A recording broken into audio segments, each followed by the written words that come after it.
Broadcasting from an underground dungeon deep in the woods of the Pacific Northwest, this is the Shatcast.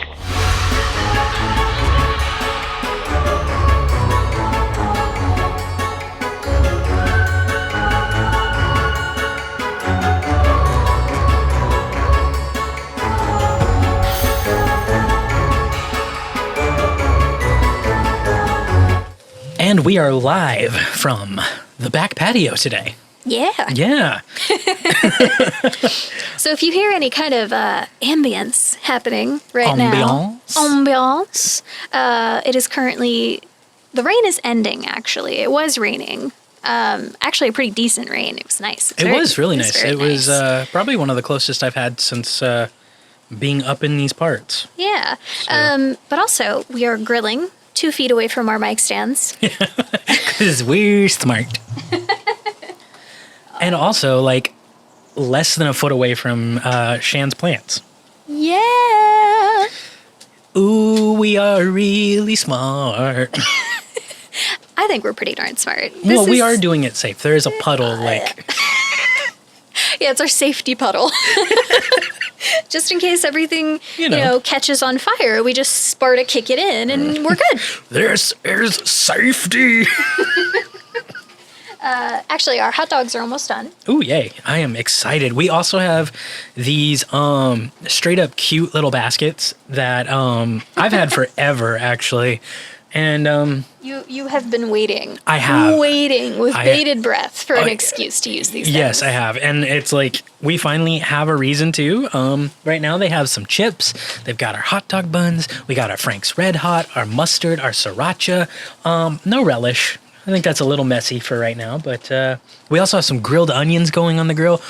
Whoo, can't wait. Yeah, I'm going to say our dogs are done. Sweet. I'm going to move the onions onto the heat a little bit more. Okay. So yeah, this is our treat to ourselves, our sweet little southern hearts. Our quarantine treat. Because as we are recording this, it is still in the middle of that thing that's going on in the world that apparently you're not allowed to talk about on YouTube or any social site, or you get like, not that we have anything to monetize, but you know, still, it's weird. Whatever, it's fine. Sorry, I have chips if you hear crunching. Yeah, just like lean away. It's good. Yeah, it's all good. Yeah, I'm currently putting our hot dogs onto their buns, so I'm a little bit further. But yeah, we... welcome to the Shackcast. Well, episode 2. Episode 2. Yeah, we had a lot of fun last time with the premiere of episode 1. We got a lot of really good reactions. We did. I genuinely appreciate everyone's reactions to this. Me too. And thank you to everyone who listened to episode 1.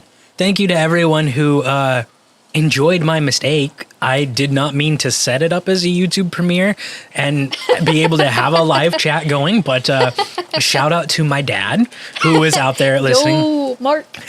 And shout out to everyone who was in that chat. I had Andy. fun. Yeah, I had fun just interacting on the sidebar and as people were going, and yeah, it was just nice. And thank you. Sorry it has been so long since our first episode, but you know, life happens. And you know, we've had things going. We've been finishing up some projects, starting some new ones. Also, no one makes it through this current situation unscathed mentally, so we've also been dealing with a little bit of that, unfortunately. Trying to do some resting, but yeah, I think the plan for tonight, this is another impromptu recording, like last time. Yes, it is. Earlier in the day, so we don't irritate the neighbors. So it's not until 1 in the morning. Yeah, Can you imagine grilling at 1 in the morning? I mean, I'm into it, but... I've done it. I don't think our neighbors would appreciate us out here chatting. Nor the apartment complex. But yeah, so we just figured we'd record another one of these and just have some more fun with it. I think that's... You know, some podcasts have a theme, some have like an ongoing narrative, but I think I just enjoy the idea of us sitting back, chatting about what we like, you know, and that being horror movies or horror in general or just what's going on in the world, whatever we like, because, you know, that's scary enough as is. But we will stick on. We'll have stick a with theme, this general theme. In fact, last time we talked about how we would... My brain stopped working. If only you could see the... You threw me a curveball, man. You threw me a curveball. How? What talking about how I thought we were going to be themed. I thought this was going to be a horror podcast, and now you're talking about it is. I just meant to it's the way we do it. For someone who is in multiple podcasts, where the whole purpose is to speak to another person, you're real bad at communicating ideas to me sometimes. I regret nothing. But if only you guys could see the look on Shan's face as they just kind of Yeah, my brain had to catch up because I was like, wait a minute, you didn't say that to me. Well, I meant we have a theme, but the way we do it is more of just like a chat. Right. There's not like a we're investigating. The theme is we're a hot mess. Yeah, that's true. That's the truth. I will not deny that. Right. Okay. But back to my purpose. My through line here is that last time we decided that we were going to talk about our childhood horror staples. Things that really stuck with us. The stuff that we still remember. Our reaction to this day. And yeah, since I'm finishing up prepping the food, Jackie, why don't you start us off? Okay, I can do that. And I promise I will try not to talk over you this time or get too long-winded. You're good. But okay, so horror staples as a kid. So I kind of have two. One of which I have seen several times now, and one of which I've never watched, actually, since the day. And I never actually saw it as a kid. But I'll explain what I mean. Which one would you rather me start with? The one I've seen a lot or the one that I am just genuinely still kind of Is there one that has... If the one that has more of a story should go second. Okay. The one I'll talk about more is... Okay. Yeah. So I guess I'll start off with the one that kind of... I guess, in a way, it set me down, the idea of liking horror. Mm-hmm. But at the same time, it's the movie I've never watched, actually. And that's Species. Okay. I guess I'm going to need to pull up the actual description on IMDb real quick because I've never actually seen this movie. And I've seen it. You've seen it? So could you, but you're grilling too, so I don't want to Oh no, I'm good. So could you give a description of it for me? Right. So the general rundown is of Species. I don't remember the exact little bits of the minutia in it. But alien ladies have sex with you and try to procreate their species. And while they are doing their thing, they go all the peak on the meter right now is great. Okay, yeah. I mean, that's the basics. Yeah, I guess. And there's a whole slew of them now. There's Species 7, right? Yeah. I remember, God, I haven't seen this movie since I was 9. Yeah. I was living with my grandmother at the time. So I was 3 or 4. I don't know. But a wee bit. Yes. So first of all, let me clarify how I ended up seeing this at such a young age. I grew up in a small town. Oh yeah, those look great. Yeah. Shan was actually signaling about the onions and if only you could see them. But I grew up in. Do you want some on each of your hot dogs? Yes, please. Thank you. All right. Cool. I grew up in a small town. I'm not going to say where, but it was a small town in Texas, and there was a single movie theater that I don't even think was actually in the town. I have vague memories of this theater. It was one screen, I know that, and they did double features a lot, and I think it was a cheaper theater because, it was just... Would you say it's kind of similar to the one that's down by that beach? Oh, that has multiple screens. There's 2. Are you talking about the one in over in the west part of where we are? Mm-hmm. Yeah, that one's fancier, if I remember correctly. This was legitimately just the box office was in the wall, and you walked in, there was a small concession stand, and then the theater was right next to the concession stands. If you made too much noise out in the lobby, mm-hmm. you heard everything. And that, again, and any intermission. So they did double features all the time, right? Right. And I mean, that's how I saw Titanic. Remind me what a double feature is. one movie after the other. There's one movie, then there's an intermission, and then there's another So do you movie. like pay for both? And then you Yeah, just you stay? can, or you can pay for like one, or like at least that's how I remember this theater being. Again, it has been like 20 odd years since I've been to that place. I don't even know if it still exists. It'd be cool if it did. I hope they're still doing well. Indie theaters for life, small theaters for life. But you know, we would go see movies. I remember, like I said, I saw Titanic there, and it was like, you know, when they had an intermission in Titanic, because that was like a long freaking movie to people. It was 2 VHSs. Two of each. I had those. Yeah. I did too, yeah. But usually they would do kind of like a lighthearted movie, I guess, and then more of like a, you know, maybe a heavier movie, like, I guess. Again, that's all the vague memory I have of it. But I remember we went to a double feature, and it was The Indian in the Cupboard was the first one. Nice. And that was a good movie. yeah. If I remember correctly. Yeah, I was a baby. it's, you know, it's definitely dated now, but, you know, it was one of my favorites as a kid. But, you know, I guess Mom was just like, oh, you know, he's little, like, all that fun stuff. Ooh, thank you. These look so good. Trying to give you the less crispy ones. I like my hot dogs boint.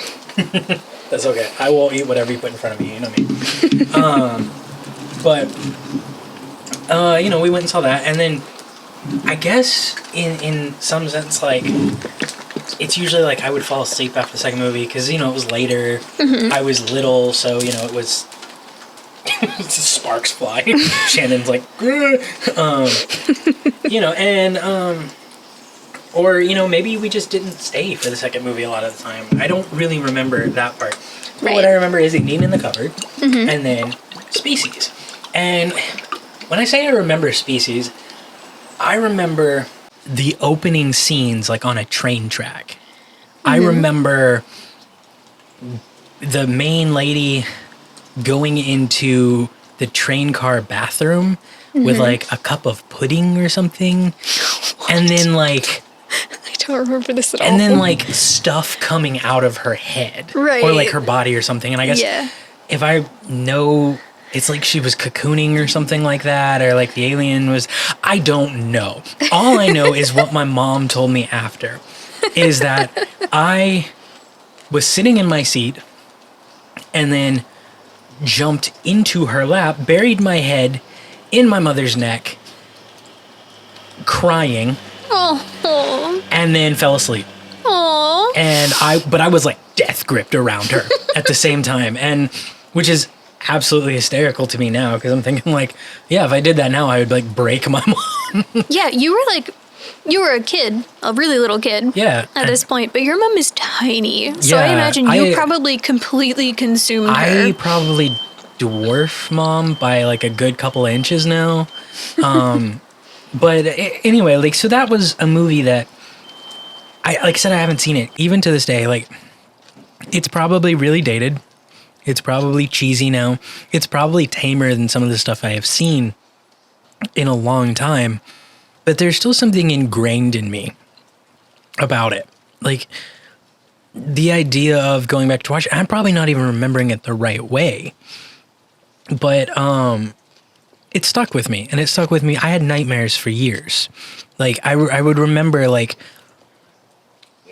you know, just, you know, a couple of years on, like, I would wake up and that would be the thing I was like thinking about. And, you know, I'm gonna go ahead and say this, like, this is not my mother's fault at all. I don't blame my mom.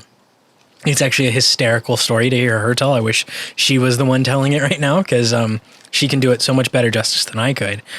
But yeah, it kind of goes to a point that we'll probably touch on later, is the idea of how things can stick with you and how things shape you, which is what this really did.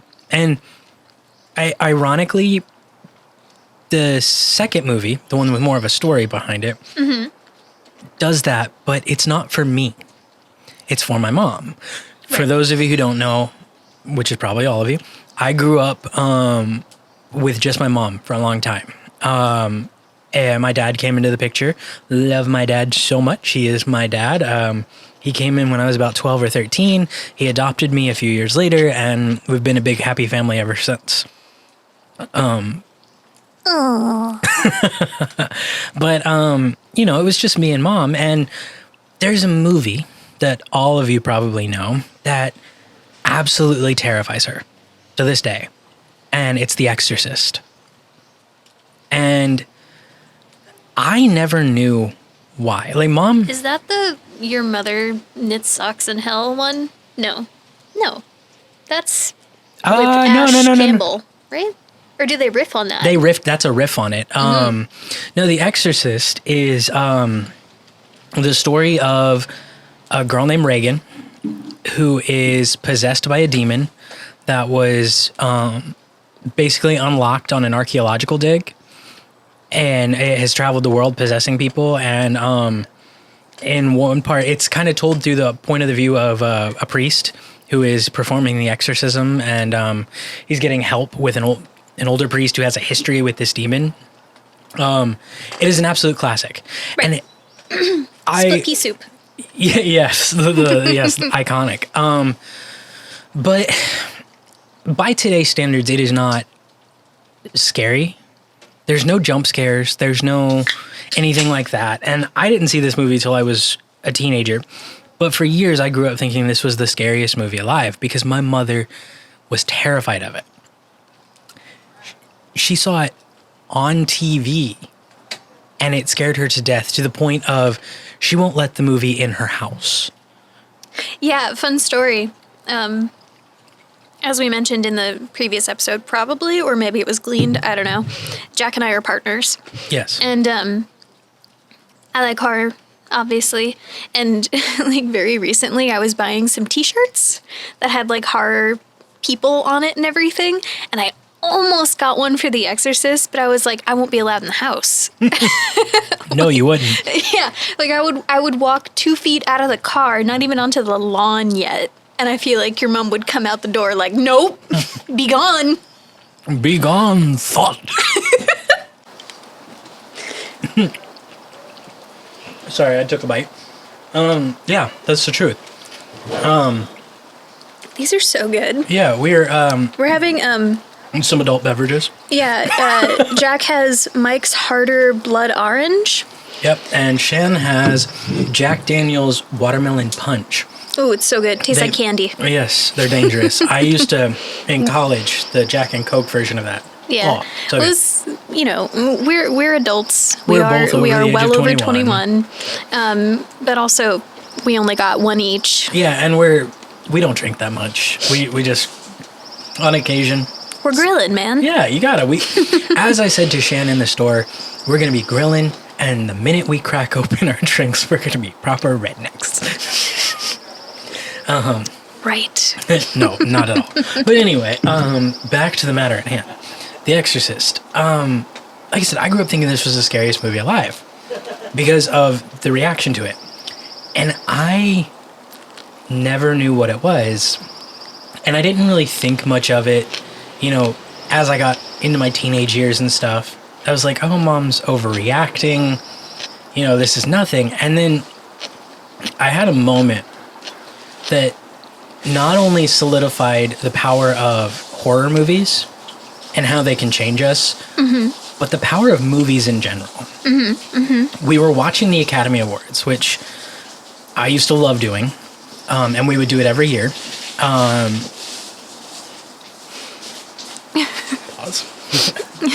Our neighbor's balcony is peeing. We would do it every year. And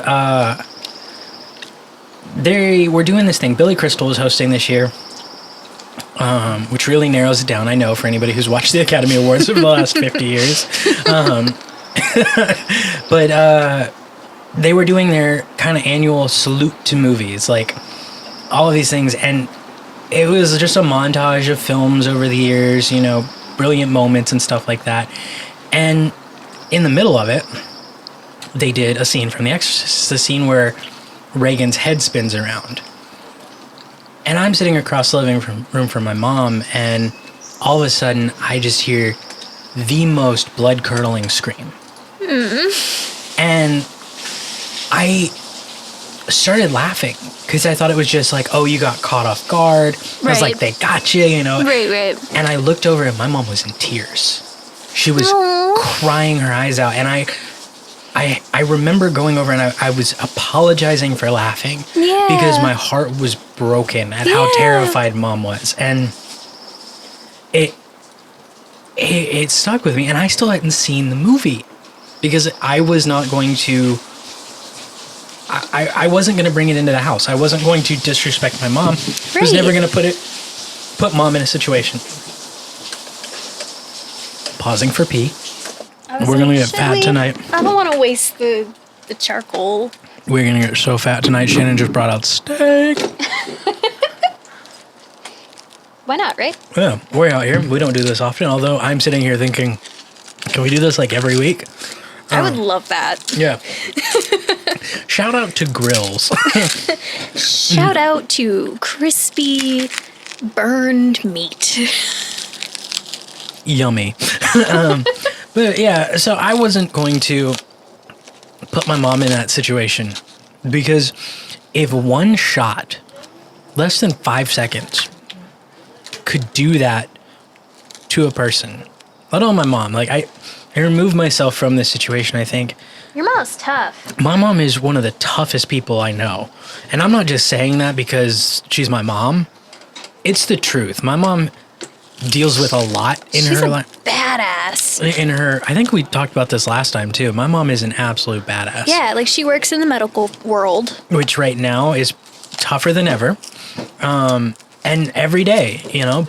But she does it with this like reverence and this strength that sometimes I don't know where it comes from, but wow. You know, my mom is one of my heroes for sure. And her strength and being able to do some of the things she does, like, it just, I don't know, it floors me and it gives me strength in times when I feel like I can't do some things. I remember, you know, that my mom can do it, so I can do it.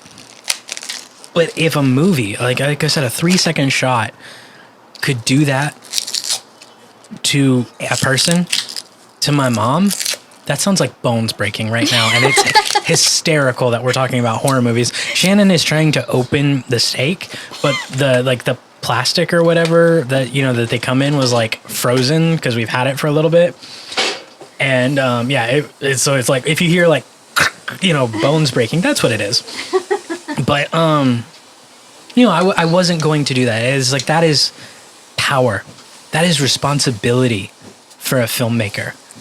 Any filmmaker, even if you're making a film that people don't end up liking, it could affect somebody. It could lift up somebody, their entire world. It could change their perspective, or it could absolutely destroy them if you're not careful. And so, like, as that was a moment for me that really solidified that if I wanted to be a filmmaker, I wanted to be a creative of any type, I have a responsibility and I have to think about what I'm doing. I can't just create irresponsibly. Which is, I think, something that you could talk about a lot, is creating irresponsibly, and now some people do. Yeah. I have an empathy monster inside of me. Like, I am a deeply empathetic person to a fault. Sometimes I can't eat for days on end because of how unethical the food system is, which is not healthy. A bit ironic that we're grilling right now. Don't make me think about it. I'm not. Think about horror movies. Spooky movie. Spooky. But yeah, like I just knew. And then I saw the movie when I went to college. I saw it on a big screen. Completely different than how my mom saw it. I saw the original version, not a TV cut. I saw the director's cut, the original, not the... I think the re-release was called the Shit You've Never Seen version. Yeah. Okay. Because it had, like, all this extra footage. I think that's where, like, there's a scene that a lot of people may remember where, like, Reagan Crab walks backwards down the stairs. I used to do that as a kid. Yeah, it doesn't surprise me. You were, like... if you've ever seen Shannon model, because that's a thing that, you know, is out there, because we've both done that, but Shannon is way better than I am. But there are some, Shut up. there are like some really cool photos of you, and you've just like contorted in these funky ways, and I'm just like, whoa. Yeah, that was kind of my whole thing, was ironically, not ironically, horror beauty. Yeah. Spooky beauty. And you have a friend who loves to take those kind of photos. But you know, I saw it in the absolute, like, could not have been more different. And I was not scared of the movie. Again, it is a movie that is dated by horror standards to these days. There's no jump scares. There's no... So your mom, she was like I think she was 13. yeah, when that came out. And When it came out on TV. Oh, right. When she saw it. Yeah. Right. And to just give it a little bit of context, like, there wasn't really a lot of, like, horror on TV, really. I mean, yeah. I mean, Mom grew up in the 80s. Right. So did Dad. They were kind of in, like... I guess there was, but maybe not They like were in that. the birth of, not, like, the slasher. Yeah, like, not, like... The Exorcist is grotesque. And to a point that, like, a lot of, like, slasher movies don't do that. Not really. No, and it was before the torture porn Right. era that's come out over the last, like, 2 decades, like with Hostel and things like that. Right. It was more of a psychological slow burn, The Exorcist. And it was horror that touched on things that were real. You know, in a sense, like whether or not you believe in religion, demons, or anything like that. Right, but your mom does believe in ghosts. And my mom is religious as well. Yeah. And So she grew up in a imagine religious, that. yeah, she grew up in a religious household. But, like, just in general, like, the movie, like, it touches on things that are, like, more ingrained in us, things that are scary, because we all know the fear of, you know, not being in control, Right. which is really, like, just the mother in the movie is, like, completely has no control over everything. Right. The priest, the main priest throughout the movie, it's the fear of the unknown. Imagine if your mom saw that movie for the first time when you were, like, a kid. Yeah. That it would be would've so messed much her different. up. Oh my God. And again, like, this is a movie that's been dissected 1,000 times, but there's always something new that you can talk about. And it goes definitely to my thought process of it is the difference between a movie and a film. This is a film because it Right. has that lasting effect, and it has that is a reason it's a classic. It's a reason why it's taught in film schools around the nation, you know, around the world. Oh, those grill lines look so good. I'm sorry we keep interrupting, but this is our first grill in our apartment, and it's so nice. But yeah, and I could go on for hours about this. I mean, we don't have hours to talk about it, but I could because An hour and a half. yeah, you know, but I could. Oh, that smells so good. I know, it smells so good. I want to eat right now. But you know, the sorry, I kind of lost my train of thought there, but getting back to like the priest, it's the fear of the unknown. The older priest, it's the fear of like not regaining control over what you've done or like the actions that you have set in motion and not being able to change them. Right, consequences. And sacrifice, and there's so many things, there's so much subtext to this movie, and I would love to read the book that it's based off of. Because there's just so many layers to this movie, and you could watch it as just a straight horror film. Totally. Or you could start to see with even just the slightest critical thought everything that's underneath this and how it's, you know, just everything that's under the surface and what all it can apply to. It is a fantastic film, and again, it's a film that shaped me as a creative. Like I said, I will not create without thinking about what I'm creating and how it affects people. And if I'm going to write something scary, or I'm going to write something that, you know, like I've written action and stuff like that, and there's brutality in action. There's brutality in horror. There's a lot of things. There's content that is triggering, you know, that I think about everything because of The Exorcist and the effects I know it had on my mom. I think about everything I write in how is this going to affect somebody, and is that affect what I want, or is it just because I want to scare, or I just want people to cringe? And if that's the reason, I don't write it. Right. Because that's not good enough. You don't subject people to seeing something or feeling something without purpose. And Unless that's what they want. but I don't write movies like that. Right, I don't aim to write things like that or create things like that. Right. I'm so... You're an artist. You have a higher purpose for your creations. I'm feeling made fun of. Dude, I feel the same way, though. Yeah. So, No. if I'm making fun of you, I'm also making fun of me. I know. And I'm laughing. It's all in good fun, I know. So those are my two movies that kind of stuck with me. And what I love about them, again, I still haven't seen Species. I probably should watch that this year. We should watch that. We Maybe should. we can watch that and we can talk about it in another episode. Yeah, I think that would be fun. Because once we transition off of this, I have something else I want to talk about. Okay, well, those are my two movies. Do you have a movie? I have 3 movies. 3 movies, okay. We'll dig in. I'm going to take this chance to finish this delicious meal that you have prepared me. Oh, the chef or the food critic from Ratatouille, another movie I haven't seen but I know the memes, would be like, oh, Shannon. I don't even know if he's French, but Shannon is a chef who can do he no kind wrong. of has like a very like dry eyes kind of voice. Ben Stein. Yeah.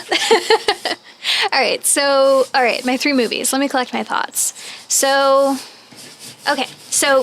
first 2, I don't have a big story to go with them. Okay. So the first 2 are Mimic and The Ring. Okay. What makes them stand out to me is that I can still vividly remember like the circumstances around them scaring me. Okay. So for Mimic, my uncle was watching me. My mom was at work. I don't know if she was... What? There's a cat hair on the sriracha. The problem of having 2 cats. And it was Tobes, because it was gray. And Leo doesn't have gray. He's like a solid black cat. Okay. All right, so Mimic. My mom was at work. If she was married at that point, I guess he was also at work. But my uncle was watching me, and my mom gave rules, obviously. My uncle didn't care about those rules. As far as my memory goes, my uncle did not care. Well, okay then. Like, I remember one day so we lived in a trailer, and all trailers are more or less, at least the old school ones, are more or less the same setup. You know, you walk in the front door, it sends you through the kitchen bleeds into the living room, and then there's little hallways blocking off where the bedrooms are, right? Yeah. So, you know, we had the TV on the far wall next to the hallway, the entrance to the hallway, and then we had the couch stretched out in front of it, kind of bisecting the living room space a little bit. I'm getting a picture. Right, yeah. And my uncle decided, great time to watch some spooky shit, right? And I remember I didn't even actually watch the whole movie.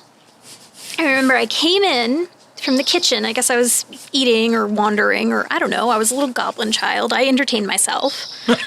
And I remember walking up behind the TV and my uncle going, "You're not supposed to watch scary movies," but clearly not doing anything. And I was just standing behind the couch where he was sitting on the couch watching. And it's the scene in Mimic where the giant cockroach, which, by the way, I lived in Florida and I lived in a trailer, which means there were water bugs, which are the giant flat cockroaches, everywhere. Yep. Okay? Like everywhere. So there's a giant cockroach the size of a human being. And I guess they were like in a like a sewer system. And I think so, yeah. At one part of the sewer system, there were 2 characters, and at the other part of the sewer system, there's another character, and the cockroach was going for the 2 people or something. And this other character pulls out their cross necklace and cuts their palm with it. and I guess the blood Okay. draws the cockroach away from them. But basically, my uncle, I guess I made a face. Yeah. And I guess this face was so intense that my uncle saw it and was like, okay, we're turning this off. Okay, then. Like, I didn't say anything. I didn't do anything. I just made a face. And he's I want to like, see this face. okay. God. Can I ask a clarifying question? Sure. They cut their palm. Uh-huh. And the blood drew the cockroach. Right. Which But, isn't human, or isn't a real cockroach. It's a. Yeah, I guess like I said, I've never watched Mimic through and through. Sure, and neither have I. So. Yeah, and I guess it's just like they look like giant cockroaches and they live in the sewer, but then they can like turn into other things, I guess. Okay, because all I was thinking was like, wait, so this thing's like a shark? You know, is this like Deep Blue Sea at like the end where she gets, you know, and then like, not to distract and not to pull away from your time, I'm sorry. No, you're good. But that just reminded me, like me saying that reminded me of, that is the most hysterically bad scary movie in the world. Deep Blue Sea is hands down one of my guilty pleasure movies. And I am not ashamed of that. There's so much bad about that movie that it is good. And if you've not watched it and you're not deathly afraid of sharks, go do it, please. You will get to see the worst of the worst when it comes to just thought process and like, oh yeah, this is a smart idea to do, or and the best Samuel L. Jackson moment in all of movie history. And there is so many good Samuel L. Jackson, movie moments. But this one, and if you know what I'm talking about, you know what I'm talking about. It is, so stupid. And for those of you who don't know what he's talking about, it's okay, me either.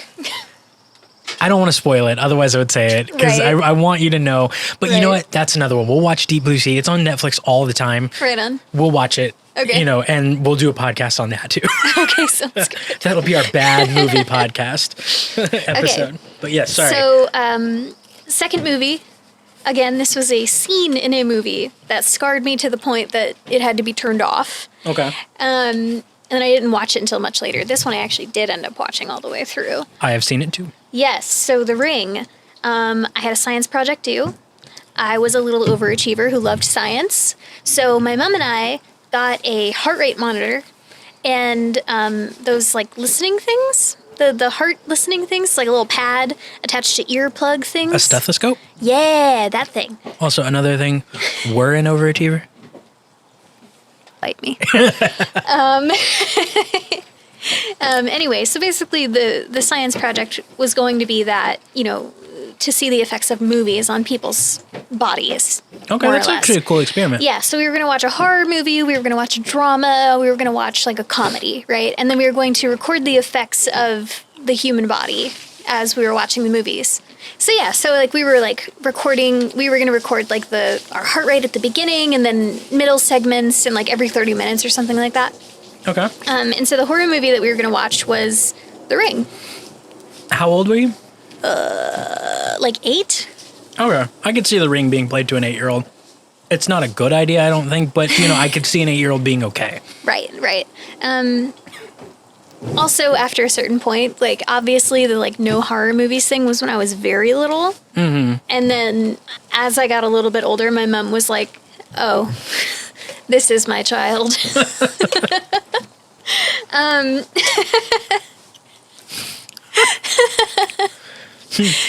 I feel like if there's ever a road that you and I go down, we're going to have that moment. Just grim acceptance. We're just going to look at our kid and go, oh, yeah, that's about right. Yep. I'm not surprised. Me either. I'm not upset. Right. I just... Anyway, sorry. Anyway. I promised I wouldn't do that, but I'm doing it.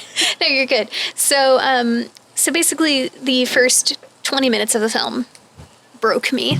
Really? Yeah. So when you, so the movie starts, this is the American remake. Right. So the movie starts and you're like, at someone's house, I guess. Mm-hmm. It was at someone's house or whatever, and you see this girl, and she's basically like freaking out or something, and then it cuts away. Right. And then is there like a house party or something?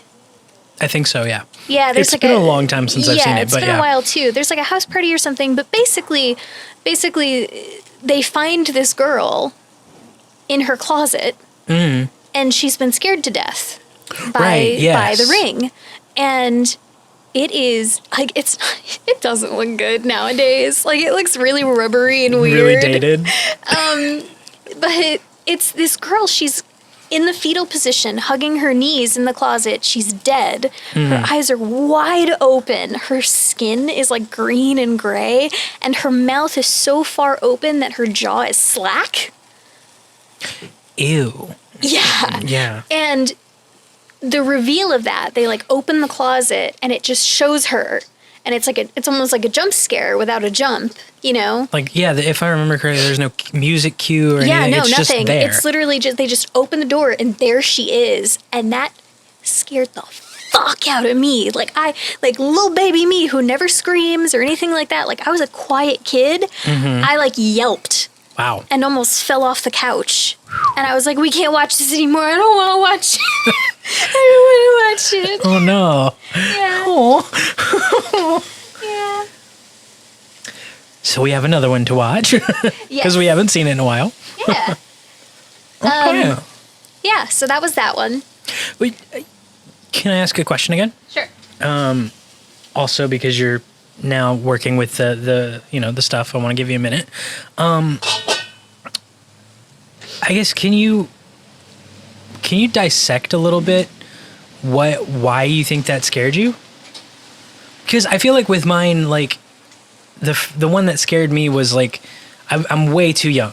Like I was way too young to really remember that. But maybe you can kind of dissect a little bit more into, because you were older, why it got you so much. So, despite being a child at the time, and my mother finally understanding who I was, or rather what I was. Okay, that's not gonna happen. Oh, were you trying to touch the top of the grill? No, I was trying to close the grate, but it's like really stiff right now. Oh yeah, needs to be worked in. Anyway, so I think a large reason why my mother allowed me to watch that movie at the time was, more than just realizing like, oh, this is my child. Mm-hmm. It was also like, I was like, it's for a science project. Because outside of that, I didn't really watch scary movies or anything like that. I was very young. So it was the first time I'd ever seen a human body mutilated in such a way. Okay, that's, yeah. And also, she was fucking green. And like green and gray, and like it was just really shocking. Yeah, and I guess being 8 years old, you don't really think about like people not looking like people. Yeah. Like I don't think I had ever seen a human being in such a state. And it was just very shocking because it wasn't what I expected. Sure. Usually in movies, they show you the event happening, right? Mm-hmm. And in that one, it was like a mystery. Right. The whole point of that movie is figuring out why that happened and what happened to her and why it keeps happening to all these other people. Yeah, exactly. And like you don't know that Samara's crawling out of the friggin' TV. Yeah. I think until like halfway through the movie, or I think it's like the second act turn is like you see it finally, and then like like, oh, now the main character only has like 2 days left or something like that. Yeah, right. And it was very shocking. It was very frightening for me. And also, specifically that period of my life, like that year of my life leading up to my 9th birthday, was a really bad time in my life. Yeah. And it was very actively a bad time in my life. Like I had a rough childhood period, but like that was like, basically by the end of that year, my mother passed away. Right. So like it's a hard year. It was a hard year. So I think I was also just really sensitive to it. Sure. But yeah, I think that's all it really was. It was very disarming. It was very sudden. I had never seen a human like that. Huh. I'd also I had always been kind of touchy about closets because small spaces. Yes. Mm-hmm. So, Yay! Finding a corpse in the closet who had been scared so intensely Yeah. that she died. Like, I think that was probably part of it, too. Like, dang, if this is the setup that you get so scared you die, why would I want to watch the movie that's supposed to scare you? Yeah. Where's this going? Yeah, exactly. I wonder. And Okay. yeah, so those are like my two smaller stories, I guess. Okay. What's your third? I guess they're all kind of, I would argue they're all kind of the same length, honestly, at this point. That's okay. But the reason why I saved this one for last is because I hate Stephen King. Yes, I know your aversion, and I'm not the biggest fan myself either, but I definitely, we've had many a diatribe about the king. So basically, my dislike of Stephen King is that he's not very smart about the subjects he deals with, and they come off as he deals with a lot of like sexism and racism and homophobia and stuff like that, or whatever. But the way he writes it is almost like he agrees with it. I think that there's a way to handle subjects and display them without saying that they're okay, right? Yeah. You know, make them seem like his argument or his fans' arguments would be like, oh, well, he just displays it the way that it happens in real life. There's no good or evil about it. It just happens. But I don't think, kind of coming back to the responsibility of creating stuff like this, I don't think he writes it responsibly. Right. And I can agree with that. I also think that his writing is not good. Like, speaking from a specifically technical point, I think his writing is very rushed. It's kind of lazy. It's very simplistic. I Right. don't enjoy it. It's also dense as fuck It's kind of for no reason. It's for the masses. It takes him 3 paragraphs to say what you could say in 2 sentences, and yet, it's still painfully simple. It's like wannabe like Dickensian. Yeah, like oh my god, I just don't like him. Anyway, Dreamcatchers or Dreamcatcher, or Dreamcatchers. I don't know if it's plural. I know the movie. Yeah. That movie fucked me up, man. Yeah. Yeah. I saw that one when I was older, so I didn't. So this is probably when I was like 10, 11, maybe. Yeah, that's about the time it came out. It was about. I lived with my grandmother at the time. Very recent off of my mother passing away. Yeah. Right? I was watching this film, and which, by the way, can we just talk about the fact that like all of his stories are literally about the same 4 characters, and he just pretends that they're different people, and also they're supposed to be friends, but Shots they clearly hate fired. each other. Oh. God damn. Anyway, so basically, if you don't know the plot of Dreamcatchers, it's these like 4 or 5 friends who, you know, they were really close when they were younger. It cuts to them being older and their lives are horrible and boring. Every Stephen King story. Every Stephen King story. And they decide to meet back up again in the mountains, snowy mountains, in like a cabin, I guess. And I don't remember exactly what the inciting factor is.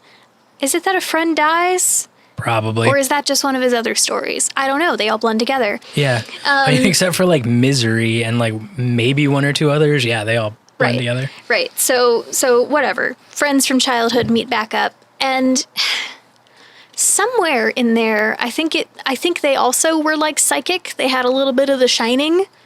Yeah, The Shining is something that kind of pervades his universe, quote unquote. Yeah, right. Like, Sorry, I think mouthful. these kids had The Shining or whatever, but it's not a very big factor or something. Yeah. It's like almost like a side reference. Yeah, almost. But like one of the characters like knows shit's about to go south or whatever, but then he's like the first one that dies. But basically they go up into the mountains. They're supposed to be hanging out, rekindling their friendship after years of like barely talking and getting into these ruts of like, you know, basic white guy unhappy with everything he thought he wanted bullshit. Boo-hoo. Yeah, I'm married, but I hate her. I have a job, but I hate it. Hey, we're not talking about stand-up comedy here. god. I know, that's a whole nother thing we could get off on. Anyway, yeah. So, and while they're there, I guess aliens. They're supposed to be aliens, I think. Something like that, yeah. While they're on the island, they find a gentleman who is almost dead, and the person he was with is dead, and they're just sitting up in the snow. And they bring the guy back to their cabin and try to help him. Now, me as a child, I didn't have a lot of very good bodily representation. Like, very early on, looking back now, I recognize that some of it was being queer. I recognize that some of it was being, you know, like, I just had a lot of body dysmorphia. Right. And no one I lived with or anything ever really, like, taught me, like when I got my period for the first time, I thought I was dying. And I still didn't tell my parental figures at the time because that's how distant I felt from them. Right. I would rather die in silence than talk about bodily issues with them. Whew, yeah. Heavy. Yeah. Anyway, so that happened, and that's also, like, I didn't know what a period was. Like, I knew what it was in the nebulous, far-off way that some kids would be like, yeah, I totally know what that is. But they don't. But they don't. They've They just think they heard do, of but it. they don't. Yeah. They've heard of it, and they think that's the extent of the knowledge that they need about it. Anyway, so that happened. So they bring this guy back to the cabin, and the guy ends up feeling sick to his stomach. So he runs into the bathroom, and I, like this man, have always had irritable words, like IBS. I have like irritable bowel syndrome. Like 9 out of 10 things I eat are going to make me sick. Right. Partly because of stress, but also partly because I have a sensitive stomach. So we're already like... In some territory. Yeah, we're already like in it, right? We're like, my body is already my enemy, and I'm watching this guy on TV whose body is also his enemy. Yeah. Well, they play it off like a joke. And Of course like, they do. oh man, this guy's shitting a real one, blah, blah, blah. And you hear loud farts. And, it's very classy, Jackson. You should. I'm sure. Stephen King is elevated. Oh, I'm sure. He's so elegant with the way he displays his. God, I want to. I'm sure the descriptions in the book were fantastic. Anyway, so this guy ends up shitting out an alien. Can we just hang on that pause for a second longer? And we're good. Yeah. So Just to let everybody visualize. it's basically a ripoff of Alien. Right. These aliens get inside of you, and then they germinate in your stomach, and rather than bursting out of your chest, they eat their way out of your ass. Yummy. You nasty. I know. I gotta make people laugh somehow. Why, am I not funny? No, you are. I said I have to. It's my problem, not yours. No. Anyway, so yeah, that is the thing that stuck with me. The plot continues, whatever. All the friends end up dying except for one. Of course, as they always And do. I actually watched this movie all the way through, despite that. Because in the moment, even as a child, I was watching it and I was like, this is fucking dumb. This is stupid. And yet, to my great chagrin, even to this day, after watching that fucking movie, I would flush the toilet after I peed or anything and run down the hallway in terror that something was going to come out of the fucking toilet and try to kill me. Feels bad, man. I mean, I don't know what to say, but that is mess. No, that sucks. Imagine, Yeah. like, and I was a lanky ass little kid, right? So, like, as tall as I am now, I was that tall by the time I hit 6th grade, and I've just been this height since then. And I'm like 5'2" now. So imagine this 5'2" lanky ass little 10-year-old peeling out of the bathroom and into the living room. I wasn't safe until I was in a room with another human being. I get that. No, yes, I get that feeling 100%. Yeah. So those are my 3 movies Right. that have stuck with me. Sorry, I just took a bite of the steak that you cooked. The fire's dying. Oh, shit, it's so good. It is so damn good. Oh It my is. god, it's so good. It is. Shannon is an amazing cook. Even though Shannon doesn't think I do, I enjoy a lot of Shannon's cooking. There's a few things. It's not because it's Shannon cooking. He's a very picky eater. I am. There's a few things I just don't like. But this steak. The only thing I would add to it is like a marinade. But we didn't plan have on that. this. No, but like the way you salted and peppered it, the cook time, everything for just throwing this on the grill. C'est magnifique. In my horrible French. I will intentionally do a bad French accent just to make Shannon mad and to make them laugh. It's not the accent, it's how you mispronounce things. Emmanuel Macron. I'm getting daggers right now and it's fantastic. But You disgrace your blood. I am, yes, I do. I am 44% French according to Ancestry DNA. So I don't know if I'm okay being a disgrace. I should work on that. Anyway, so Hold on, we should probably turn a light on because it's starting to get really dark. it is, yes. And we probably will be wrapping up relatively soon, but Shannon did have something else that you wanted to talk about. You said you had another point that you want to talk about. And I would be remiss if I didn't remind you. But before we get to that, let me say, this is going up on YouTube. It's no, surprise there. We did it with the last one. Given what we've talked about, I would love to hear people's, in the comments or, whatever, what are some movies that did this to you? I would love to hear, and why? If you can give, a small description of why. I know YouTube comment. Specifically from your childhood. Yeah, or, and I guess that would be, 13 and under, Yeah. Because 13 is when you officially become a teen. You're a tween. Yeah. But I would, and give a short description of why. I don't know how many characters you can do in a YouTube comment box, but, I would love to hear I've it. seen some pretty long YouTube comments. Yeah. That's true. But I would love to read some of those. And, it's always just nice to get into people's heads and see. Totally. Just yeah. childhood fears in general, too, is really fun. Oh, yeah. And who knows, maybe about. it'll spark a topic for discussion for next time too, or later down. But okay, that plug aside. Yeah, so speaking of children and horror. Children are horrible. Got it. No, they're not. I love kids. I know, you're you go goo-goo about babies more than I do. I do. All right, so recently I got a hair, I got a little hair worming its way through me. And I really, really wanted to watch The Turning. Yes. Yeah. Yeah. You for a good couple of weeks. I was I want to watch it. We saw the preview when Let's rent it. Yeah. I want to watch it. We saw a preview when it was coming out, and then we were just forgot about it, and then it came up on a YouTube video, and you were like, nope, we have to do this. Yeah, I was like, I don't care. I'll pay for it. Let's watch it. Let's do it. Let's do this. So we redboxed it. And it wasn't good. God, no. It was confused. So it's supposed to be based on The Turning of the Screw. Yes. Which is a book about a governess who comes to live with a new family and take care of their kids. A governess in the 1800s was basically a live-in nanny. Yeah. She tutored them, yada, Did yada. everything for them. Basically raised them while the parents were away or... Right. Yeah. And so in the book...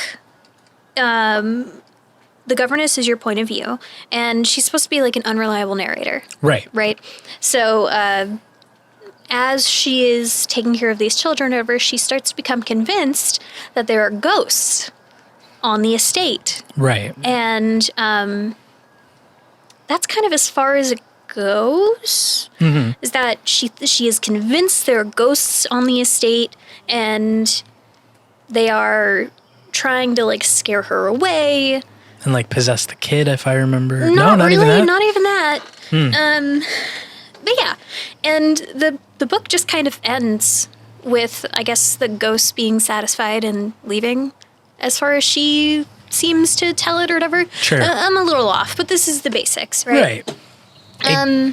Yeah, it's like a classic ghost story in a sense. Right, and basically at the end, the young boy, I guess he does end up getting possessed or something or whatever. But then when the ghost leaves, the boy ends up abruptly dying. Yes. And there's like no explanation. It's not even 100% confirmed that it's because of the ghost. He just kind of dies. Yeah. And that's like where the book ends. Right. So this movie is based on that. And side note, this movie, that story has been adapted into so many movies too. Like it has been like sorry not to interrupt, No, go but for it. after we watched this, it kind of came up just a bunch, like in like stuff that I watch and stuff. This movie has been made to death. This is not Really? like an original movie idea. Like there have been there's been plays, there's a classic black and white film. And I am maybe getting a little ahead of where you're going, and I apologize if I am, but with so much to fall back on and so much to like, the black and white movie is supposed to be fantastic. Right. It's a classic, Right. you know. How do you mess up? I think it was just confused. Right. It wanted to be original, but it didn't know how Right. to be original. It didn't know where, nor was it consistent enough in where it wanted to change things. Because first half of the movie is not bad. It's pretty generic, Yeah, but like it's it's not good, but it's not bad. Like it could have picked up and Yeah. gotten good. and it's not, you kind of see all the scares coming, you know. Right, but they're not even really trying to scare you either. Like they're just kind of like, look this thing. Yeah, Look at and this it's thing. definitely not jump scary. Yeah, and they kind of, I don't know if this was originally in the book or if it's in the other adaptations or whatever it is or whatever, but they also pull in like a sexual assault. I believe that is part of the original book and the original. Okay. It's Because- definitely part of the movie. Right, because in this movie, it felt like it was just ham-fist shoved in there.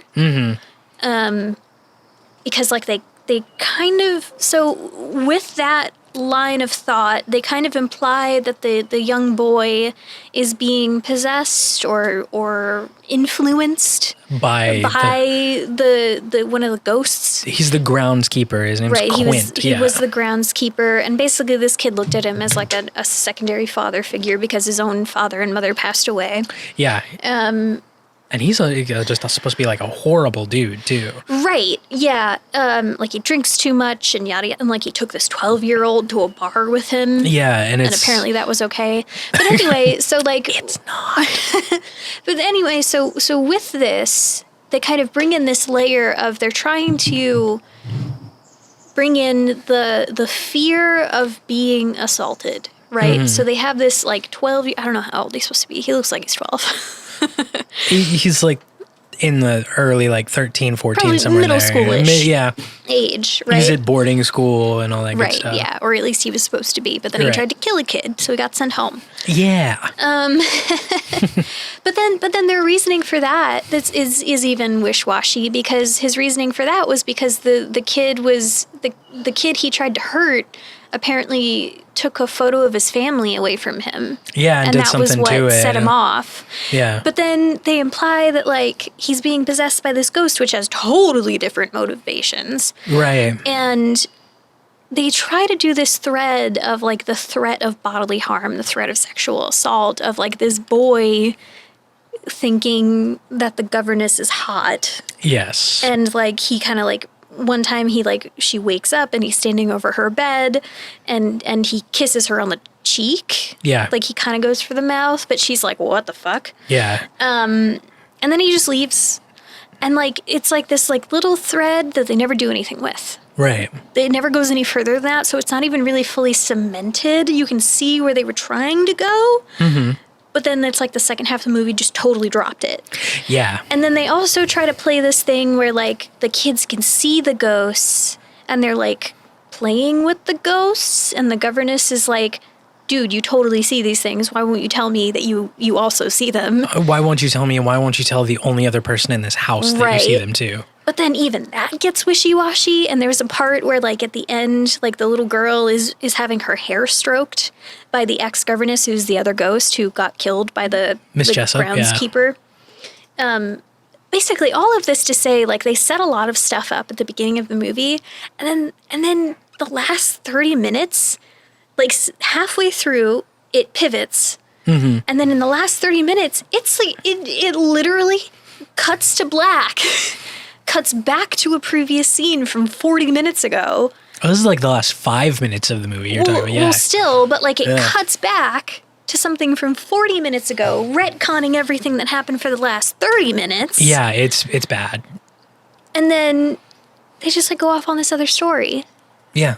And in the DVD that we redboxed, you could see some of the extra deleted scenes. The alternate ending and stuff like that. The alternate ending would have been fine. Would have been standard, you know? It would have made sense. Yes. With everything they set up. Basically, the final setup would have been that, yes, the boy was being possessed.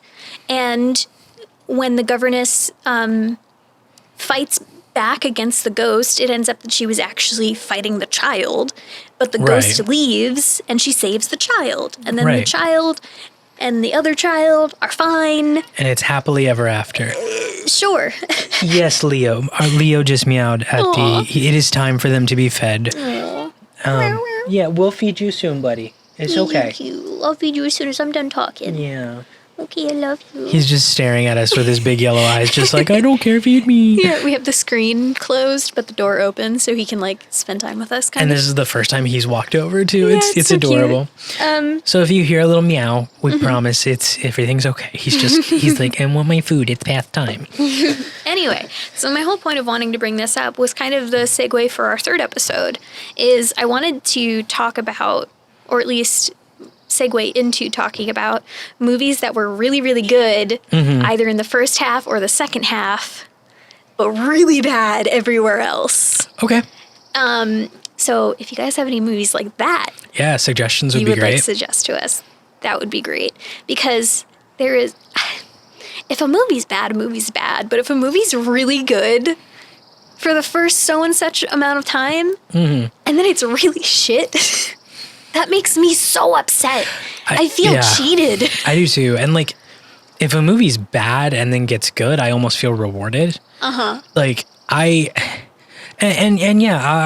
sticking with the turning. The movie was fine until literally like the last 5 minutes, and it literally retcons itself. Yeah, like what? They go back to a moment that is glossed over in the first 10 minutes of the movie. And they've barely reminded you that the character that they reference is even a thing throughout the whole thing. And being, you know... By the way, they leave a scene in the movie that references a scene that was cut out of the movie. Yes. So they have a reference in the movie to something that doesn't even happen. Right, and it's just a dead plot thread. And this movie could have been good. I do think that probably there was some studio involvement. There was definitely some of them trying to cash in on Finn Wolfhard is the boy in the movie, and you know he's famous for Stranger Things and It Chapter 1 and 2, going back to Stephen King, which I'm gonna admit, It Chapter 1, the movie, I enjoyed because I thought it was an interesting take on things and it had some good effects work. Overall, story-wise, it was trash, but effects work and stuff, it was good. And then the second one was just... that's another topic for another day. The opening scene of It Chapter 2 I could literally do an entire episode of me just ranting about how much I hate Stephen King. I mean, yeah, I could get in on that. But I would probably talk about how upset that made me, the opening scene. It is... Whether you liked the movie or not, that opening scene is needlessly brutal and needlessly... it's never touched on again. It's needlessly homophobic. I mean, not that homophobia is ever okay, but it is just... It's. There are ways to put things in your plot and in your movie that if you want to talk about them, you can talk about them, but they didn't talk about this. They didn't. Let it happen, and then it was never touched on again. And that is So we were just returning to my thread of responsible filmmaking. sorry. Now I'm like getting really angry. Yeah, well, and again, that is a topic for another day. But yeah, I think I hope everybody's doing well out there. Yeah, I feel like this episode was very I don't know, not disorganized, but I feel like it didn't feel quite as what's the word? Cohesive, maybe? Sure. As it could have been. But hey, impromptu recording again, you know? Yeah, but I would rather that we film something, Sure. record something than nothing. Sure. Because otherwise we'll never get into the habit of it. So Yeah. I apologize if you have problems. No, I think as we go along too, we'll kind of hit our stride and we'll be able to plan things out a little bit more. I think I am we have sorry we didn't read a story today. nah, that's okay. That was kind of the big reason why we've been holding off, is we haven't found a story that we really wanted to tell. I've got the one, end. but it's super short, and so I want to save it. Yeah. So maybe our third episode can be a little bit of talking about movies that were good and bad, and then maybe we can just focus on a story for once. I think I would like that. So please, if you have a story, you can email it to us at twotiemedia@gmail.com. That's TWOTIE media@gmail.com. Sorry, I flubbed our own email. And give it the subject line of spooky story from and your name, so that we can credit you if we read it. This can be something that happened to you. This can be something that someone told you about, or it could be like a fun creepypasta that you know of. If it is a creepypasta, we just ask that it's not 20 pages long. You know, we keep it pretty concise and pretty short. And tell us, you know, if it is a story like a creepypasta, tell us why you like it in the email too. And you know, that'd be wonderful. And I would love to read some of these and just hear some of your spooky stories. Yeah. All right. Well, I think. Well, the cats are hungry, and I really want to eat the rest of this steak. And it is getting chilly, even though it it's is super cold. the middle or the beginning of the summer, end of spring, I guess, and it's supposed to be starting to get warm. But Yeah. it was a really rainy, drizzly day. Great for talking about horror. Fantastic. But the sun is finally starting to go down, and I think it's time for us to move back inside. Do you have anything else you want to say to the people before we go? I miss humans. I do too. Well, hopefully we can all see each other again soon. From myself, from Shan, we want to say thank you for listening. We hope that you're doing well. Please stay safe, take care of each other, and we'll see you next time. Bye-bye.